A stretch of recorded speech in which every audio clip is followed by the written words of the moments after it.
ನಾನು ಕರ್ನಾಟಕದ ಯುವಕರಿಗೆ ಭರವಸೆ ಕೊಡ್ತೀನಿ. ಕಾಂಗ್ರೆಸ್ ಶಾಸಕನಾಗಿ ಯುವಕರ ಭರವಸೆಯಾಗಿ ನಮ್ಮ ಸರ್ಕಾರದ ಮೇಲೆ ನಂಬಿಕೆ ಇಡಿ. ನೀವೇನೀಗ police constable, sub inspector age relaxation ಕೇಳಿದ್ದೀರಾ, ಖಂಡಿತವಾಗೂ ನನ್ನ ಸರ್ಕಾರ ಮಾಡೇ ಮಾಡುತ್ತೆ. ನನ್ನ ಮುಖ್ಯಮಂತ್ರಿಗಳು, ನನ್ನ ಉಪಮುಖ್ಯಮಂತ್ರಿಗಳು, ಗೃಹ ಮಂತ್ರಿಗಳು, ನಾವು ಕರ್ನಾಟಕದ ಯುವಕರ ಜೊತೆ ಇದ್ದೀವಿ. ಬಡ ಮತ್ತು ಮಧ್ಯಮ ವರ್ಗದ ಯುವಕರ ಜೊತೆ ನಾವಿದ್ದೀವಿ. SC ST OBC ವರ್ಗದ ಯುವಕರ ಜೊತೆ ನಾವಿದ್ದೀವಿ. ನೀವು ಪೇಷನ್ಸ್ ಆಗಿರಿ, ನೀವು ಎಕ್ಸಾಮಿಗೆ ಪ್ರಿಪೇರ್ ಆಗಿ, ಖಂಡಿತವಾಗೂ ಏಜ್ ರಿಲ್ಯಾಕ್ಸೇಷನ್ ಮಾಡೇ ಮಾಡ್ತಾರೆ ಅನ್ನೋ ಗಟ್ಟಿ ನಂಬಿಕೆ ನನ್ನಿದೆ. ನಾನೊಬ್ಬ ಶಾಸಕನಾಗಿರೋದ್ರಿಂದ ನಾನು ಅಫಿಷಿಯಲ್ಲಾಗಿ ಅದು ಹೇಳಕ್ಕೆ ಬರಲ್ಲ. ನನಗಿರೋ ಒಂದು ನಂಬಿಕೆ ಪ್ರಕಾರ ಭಾಳ ಸಂದರ್ಭದಲ್ಲಿ ನಾನು ಮುಖ್ಯಮಂತ್ರಿಗಳು, ಉಪಮುಖ್ಯಮಂತ್ರಿಗಳ ಹತ್ರ ಈ ಚರ್ಚೆ ಮಾಡಿದಾಗ ಖಂಡಿತವಾಗೂ ಮಾಡೋಣ ಅನ್ನೋ ಪಾಸಿಟಿವ್ ರೆಸ್ಪಾನ್ಸ್ ನನಗೆ ಸಿಕ್ಕಿದೆ. ಸೊ ನಾನು ಯುವಕರ ಭರವಸೆಯಾಗಿ ನಾವು ಏಜ್ ರಿಲ್ಯಾಕ್ಸೇಷನ್ ಮಾಡ್ತೀವಿ. ಅದು ಯಾವಾಗ ಅಂತ ನನ್ನ ಸರ್ಕಾರ, ಬಟ್ ಆದಷ್ಟು ಬೇಗ, ಲೇಟ್ ಮಾಡಲ್ಲ. ಒಂದು. ಎರಡನೇದು, ನಾವು ಯುವಕರ ಪರವಾಗಿರ್ತೀವಿ. ದಯವಿಟ್ಟು ಕರ್ನಾಟಕದ ಯುವಕರಿಗೆ ವಿನಂತಿಸ್ತೀನಿ, ಈ BJP ಕಳ್ಳರ ಮಾತು ನೀವು ಕೇಳಬೇಡಿ. BJPಯವ್ರ ಬಗ್ಗೆ ಕೇಳಬೇಡಿ. ಅವ್ರು 4 ವರ್ಷ ಅಧಿಕಾರದಲ್ಲಿದ್ದಾಗ ನೀವು ಕಾಮನ್ ಸೆನ್ಸಿಂದ ಯೋಚನೆ ಮಾಡಿ. ಕಾಂಪಿಟೇಟಿವ್ ಎಕ್ಸಾಮ್ ಬರೀತಾರೆ ಹುಡುಗರು, ಯಾಕೆ ನಿಮ್ಮ ಪರ ಧ್ವನಿ ಆಗಲಿಲ್ಲ? ಯಾಕೆ ನಿಮಗೆ ರಿಲ್ಯಾಕ್ಸೇಷನ್ ಮಾಡಲಿಲ್ಲ? ಇವತ್ತು ನೀವು ನಮ್ಮ ಗಮನಕ್ಕೆ ತಂದಿದ್ದೀರಾ ತಾನೆ? ಕರ್ನಾಟಕದ ಯುವಕರು, ವಿಶೇಷವಾಗಿ ನನ್ನ ಉತ್ತರ ಕರ್ನಾಟಕದ ತಮ್ಮಂದರು, ತಂಗಿಯಂದರು, ಏಜ್ ರಿಲ್ಯಾಕ್ಸೇಷನ್ ಮಾಡ್ತೀವಿ ಅಂತ ಒಂದು ಭರವಸೆ ಕೊಡಬಲ್ಲೆ. ಎರಡನೇದು, ನೋಡಿ ಸರ್, ಇಲ್ಲೇನಾದರೂ ಮಾತಾಡಿದ್ರೆ ಇವರು ಜನ್ಸಿ ಬಗ್ಗೆ ಮಾತಾಡ್ತಾರೆ. ಯಾರು? BJPಯವರು. ಲೇ ಲಡಾಖಲ್ಲಿ ಇವತ್ತೇನು ನಡೀತಿದೆ ಅಂತ ಯುವಕರಿಗೆ ಗೊತ್ತಾಗಬೇಕು. ಸರ್, ಲೇ ಲಡಾಖಲ್ಲಿ 2019 ಜಮ್ಮು ಕಾಶ್ಮೀರ್ ರೀಆರ್ಗನೈಸೇಷನ್ ಆ್ಯಕ್ಟ್ ಆಯಿತು.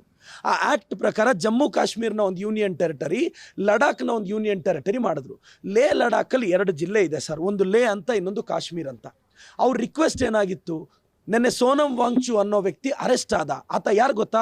3 Idiots ಸಿನಿಮಾಗಿ ಇನ್ಸ್ಪಿರೇಷನ್ನು, ಮ್ಯಾಕ್ಸೆಸ್ ಅವಾರ್ಡ್ ತಗೊಂಡಿರೋನು. ಮ್ಯಾಕ್ಸೆಸ್ ಪ್ರಶಸ್ತಿನ ಏಷ್ಯಾ ನೊಬೆಲ್ ಪ್ರೈಸ್ ಅಂತೀವಿ.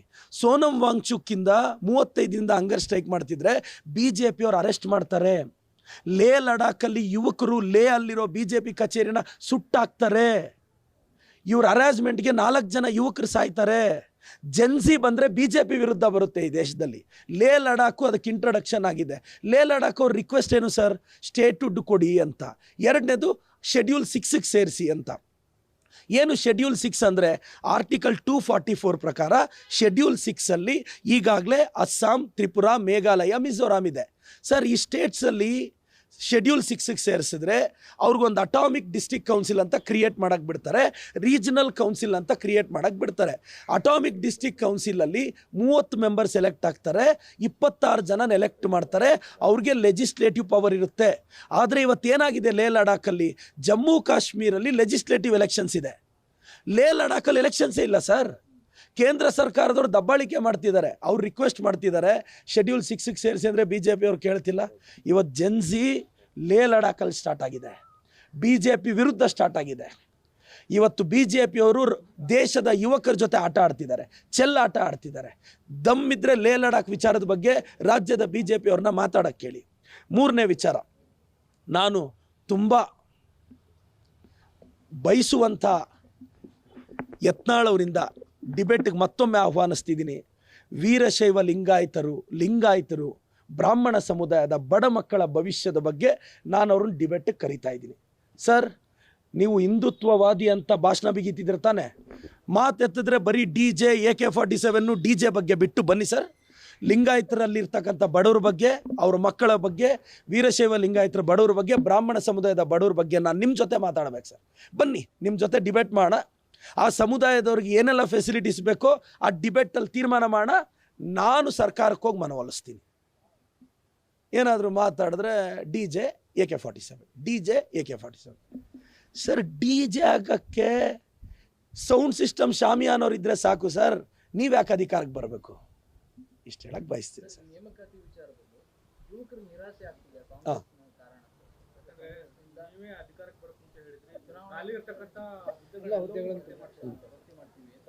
ನಿಮ್ಮ ASC ಅಧ್ಯಕ್ಷರಾದ ಅವರೇ ಘೋಷಣೆ ಮಾಡಿದ್ರು, ರಾಜ್ಯದಲ್ಲಿ ಅಧಿಕಾರ ಬಂದ ತಕ್ಷಣ. ಎಸ್ ಸರ್, ಖಂಡಿತವಾಗೂ ಕಾರಣಾಂತರಗಳಿಂದ, ನಾನೊಬ್ಬ ಶಾಸಕನಾಗಿ ಯಾವ ಕಾರಣಗಳಿಂದ ವಿಳಂಬ ಆಗಿದೆ ಅಂತ ಗೊತ್ತಿಲ್ಲ. ಬಟ್ ಈಗ ನಮ್ಮ ಸರ್ಕಾರ ಆದಷ್ಟು ಬೇಗ ನೋಟಿಫಿಕೇಶನ್ ಬರುತ್ತೆ. ಫಸ್ಟ್ ಏಜ್ ರಿಲ್ಯಾಕ್ಸೇಷನ್ ಆಗುತ್ತೆ ಸರ್.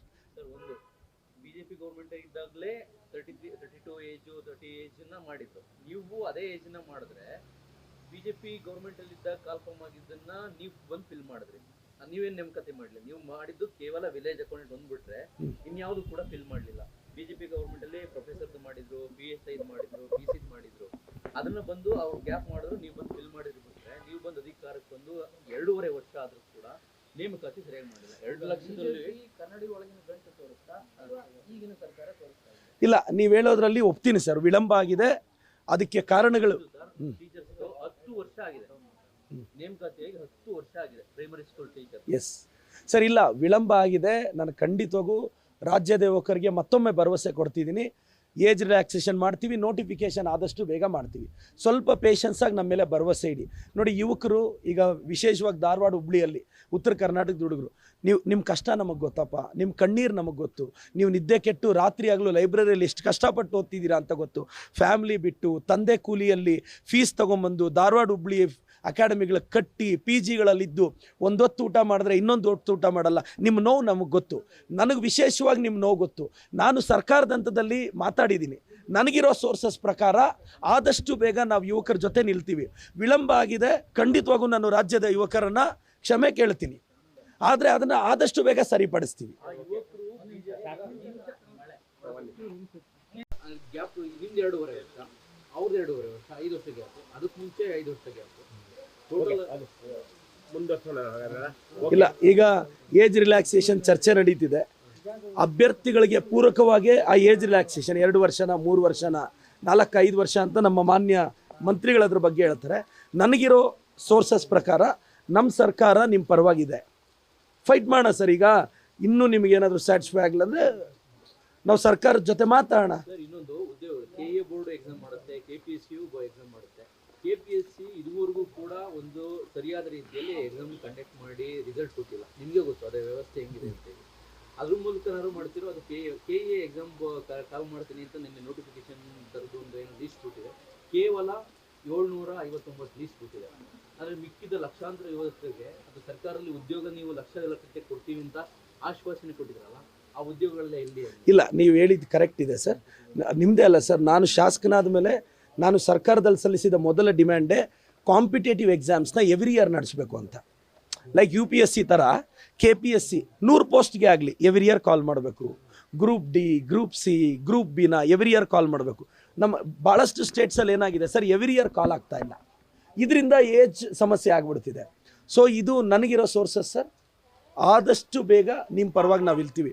ನಾನು ರಾಜ್ಯದ ಯುವಕರನ್ನ ಕೈ ಮುಗಿದು ವಿನಂತಿಸ್ತೀನಿ, ನಿಮ್ಮ ಜೊತೆ ನಾವಿದ್ದೀವಿ, ನಿಮ್ಮ ಜೊತೆ ನಾವು ನಿಲ್ತೀವಿ.